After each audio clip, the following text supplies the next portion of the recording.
Hello everyone, this is चिंजन। Welcome back to मोटाहेड। आज का वीडियो में हम लोग महा कंपैरिजन करने वाले हैं एसएम के Stella, एक्सोर apex, SM K typhoon. सभी हेलमेट्स बिलो 5000 के अंदर है। ये थोड़ा सा ज़्यादा है।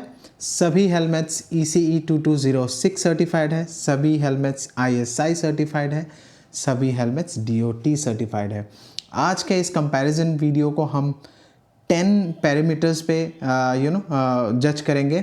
ये हर एक हेलमेट को हम ये 10 पैरामीटर्स पे के ऊपर बेस करके पॉइंट्स देंगे एंड एंड में देखेंगे कि कौन सा हेलमेट को कितना पॉइंट मिला।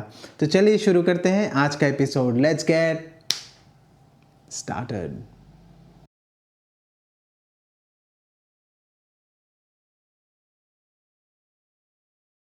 So first parameter will be looks and spares availability. Okay,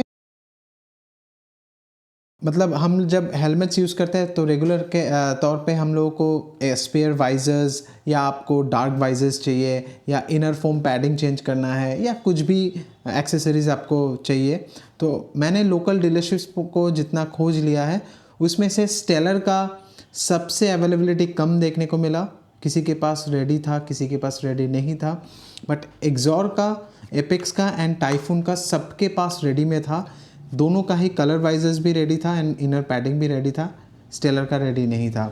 on that note I will give Typhoon 5, Exor Apex 5 and SMK Stellar 3। Second parameter, that is one of the most important parameters because देखिए तीनों के तीनों helmets ECE 2206 certified है, DOT certified है, ISI certified है। But in तीनों के अंदर डिफरेंस क्या है? अगर सबको सेम सर्टिफिकेशन मिल रहा है तो डिफरेंस क्या है? डिफरेंस है शेल में। So next parameter is shell. तो शेल के ऊपर बेस करके मैं पॉइंट्स दूंगा। टाइफून, एसएम के टाइफून में इस्तेमाल होता है thermoplastic.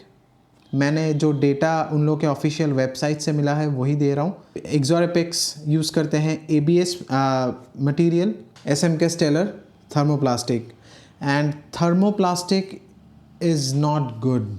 It is not good. It is not good at all.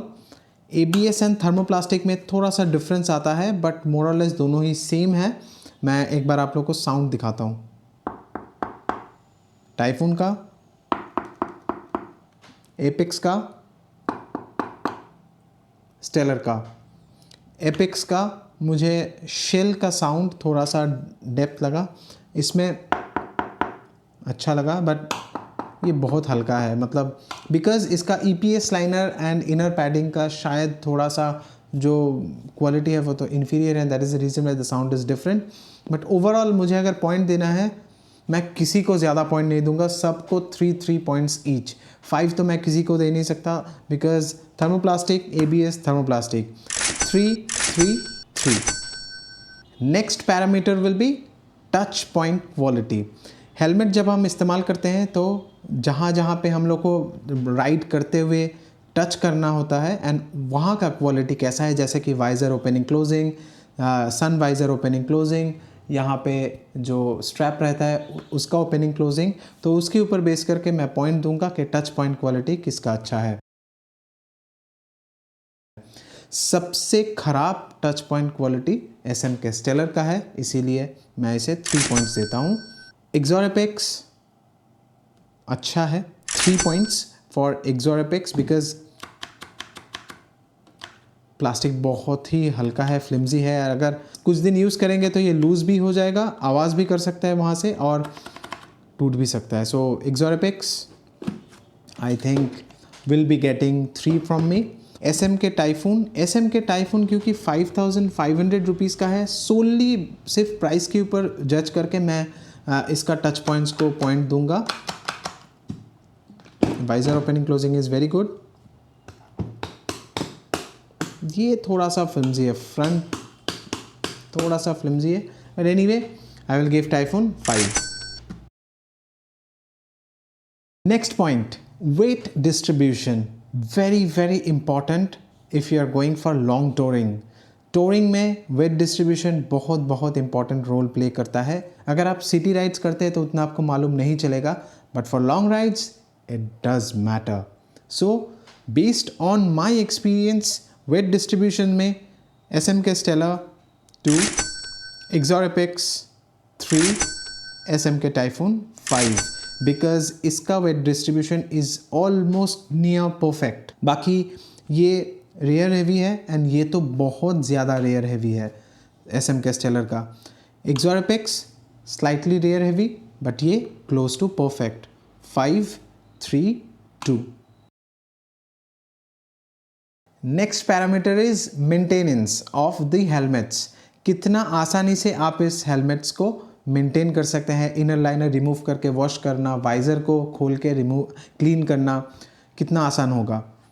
मेरे हिसाब से अकॉर्डिंग टू माय एक्सपीरियंस सबसे आसान है एक्सॉर एपेक्स का, इसीलिए इसको मिलते हैं पूरे 5 पॉइंट्स.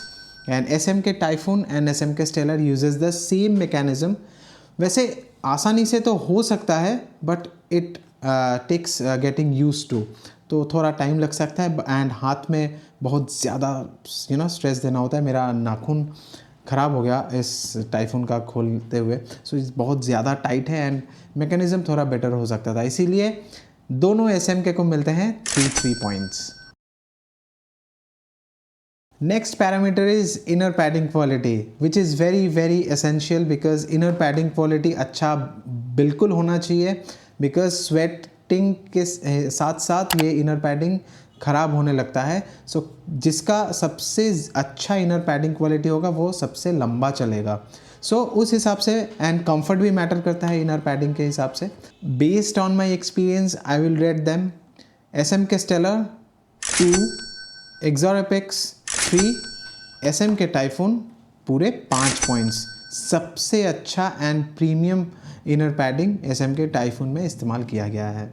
देखिए, मैं सिर्फ पॉइंट्स के हिसाब से आज का ये वीडियो बनाया बिकॉज आप लोगों को थोड़ा ब्रीफली कंपैरिजन बताने के लिए कि आप लोगों को अगर जल्दी में कोई डिसीजन लेना है तो इस वीडियो को देख के आप ले सकते हैं. हालांकि एक इंडिविजुअल हेलमेट का पूरा कंप्लीट रिव्यू आपको नीचे डिस्क्रिप्शन बॉक्स में लिंक में मिलेगा. मैंने ये तीनों के तीनों हेलमेट्स को पूरा कंप्लीट रिव्यू किया है, तो उसका लिंक्स नीचे डिस्क्रिप्शन बॉक्स में है. आज हम लोग सिर्फ ब्रीफली इसे कंपैरिजन करेंगे एंड इसको पॉइंट्स के हिसाब से जज करेंगे. So the next parameter is wind noise. And wind noise के हिसाब से मुझे अगर रेटिंग देना है तो क्योंकि ये तीनों के तीनों ही बजट फ्रेंडली हेलमेट है, विंड नॉइस सब में ही आता है, कम या ज़्यादा. एंड अगर आप विंड के अगेंस्ट राइड करोगे तो तीनों के तीनों हेलमेट्स ही आपको सेम लगेंगे. बट अगर आप टूवर्ड्स द विंड जाते हो तब आपको मैं रेटिंग दे सकता हूँ Stellar 2, Exor Apex, SMK Typhoon 3. ये तीनों हेलमेट्स ही विंड नॉइज़ में उतना अच्छा परफॉर्म नहीं करता है, बट SMK स्टेलर से ये दोनों बेटर है. Next parameter is pin lock. And I am happy to report तीनों के तीनों हेलमेट्स में pre fixed company fitted pin lock आते हैं एंड तीनों के तीनों ही पिन लॉक 30 है, which means you don't have to buy a separate pin lock to use. यहाँ पे LS2 के हेलमेट्स थोड़ा मार खा जाते हैं बिकॉज LS2 स्ट्रीम 2 में आपको पिन लॉक मतलब कंपनी से नहीं मिलेगा, आपको अलग खरीदना पड़ेगा. ऑन दैट नोट तीनों के तीनों हेलमेट्स को मिलते हैं पूरे 5 points. And the next parameter is field of view. जब आप हेलमेट पहनेंगे तो आपका फील्ड ऑफ व्यू मतलब विजन कहाँ तक जा रहा है उसे देखते हैं हम लोग. बिकॉज फील्ड ऑफ व्यू अगर नैरो होगा तो आपको हाईवे ड्राइविंग के लिए तो वो ठीक है, अच्छा है, so that you can concentrate straight towards the road. But city driving के लिए हम लोग को थोड़ा वाइडर फील्ड ऑफ व्यू चाहिए होता है बिकॉज आसपास से लोग रोड क्रॉसिंग करते हैं, ये सब करते हैं, तो थोड़ा wider field of view helps. तो अगर मुझे मेरे एक्सपीरियंस के हिसाब से रेटिंग देना है तो सबसे नैरो फील्ड ऑफ व्यू है SMK स्टेलर का, तो इसे मैं 3 पॉइंट्स दूंगा. एंड एक्सॉर एपेक्स को मिलता है पूरे 5 पॉइंट्स, बहुत अच्छा फील्ड ऑफ व्यू है. एंड SMK टाइफून को मिलता है पूरे 5 points. So 5, 5, 3. So the next important parameter is price. पैसा तो लगेगा ना खरीदने के लिए, तो प्राइस के हिसाब से मुझे अगर रेटिंग देना है, आई विल रेट SM के typhoon 5, एक्सोरएपेक्स 5 because value for money perspective से बोल रहा हूँ, एंड SM के स्टेलर 3। सबसे चीपेस्ट हेलमेट है एंड सबसे चीपेस्ट क्वालिटी भी है। ये 3 है वैल्यू फॉर मनी के हिसाब से, बिकॉज 4300 भी इस हेलमेट के लिए मुझे एक्सपेंसिव लगता है। ये हेलमेट को 3500 रुपया होना चाहिए था। ऑन दैट नोट इसे मिलते हैं 3 पॉइंट्स एंड एक्सोरएपेक्स एंड SM के टाइफून को मिलते हैं पूरे 5 पॉइंट्स। होपफुली ये वाला वीडियो देखने के बाद आपका कन्फ्यूजन पूरा ही क्लियर हो गया है कि विद इन 5000 में आपको कौन सा हेलमेट लेना है। मैं आपको फिर से रिमाइंड कर दूं, तीनों के तीनों हेलमेट्स का individual complete review video already हमारे चैनल में है। नीचे डिस्क्रिप्शन बॉक्स में भी लिंक शेयर कर रहा हूँ। आप अगर कोई भी हेलमेट्स को डिटेल में देखना चाहते हैं, उसका लिंक नीचे डिस्क्रिप्शन बॉक्स में मिल जाएगा। But based on my experience मैं ये तीनों के तीनों हेलमेट्स को पूरा ही रेटिंग दिया हूँ एंड आप देख सकते हैं कि किस हेलमेट को क्या रेटिंग मिला है। Hopefully with this you can definitely make your decision, and अगर डिसीजन आपने बना लिया है you can use the links given in the description box में। लो, उससे चैनल को थोड़ा सपोर्ट मिलता है। बट मुझे नहीं लगता आपको और कोई भी डाउट रहना चाहिए, बट अगर है उसके लिए नीचे कमेंट सेक्शन ओपन है। Please leave your comments and feedback in the comment section below. And by the way, I will have to thank this person जो स्क्रीन में आप लोगों को दिख रहा है screenshot. That person has suggested me to add a light on the table. So आज मैंने किया है वो। Hopefully it is making a difference. Whether it is making a difference or not, कि मैंने जो एक लाइट इस साइड से ऐड किया है, क्या उससे थोड़ा बेटर विजिबिलिटी मिल रहा है आप लोगों को? कमेंट सेक्शन में बताइएगा। Please always wear your helmets, always wear your riding gears, wear your seat belts, drive safe, ride safe, maintain speed limits। मिलते हैं अगले वीडियो में। Till then, peace out.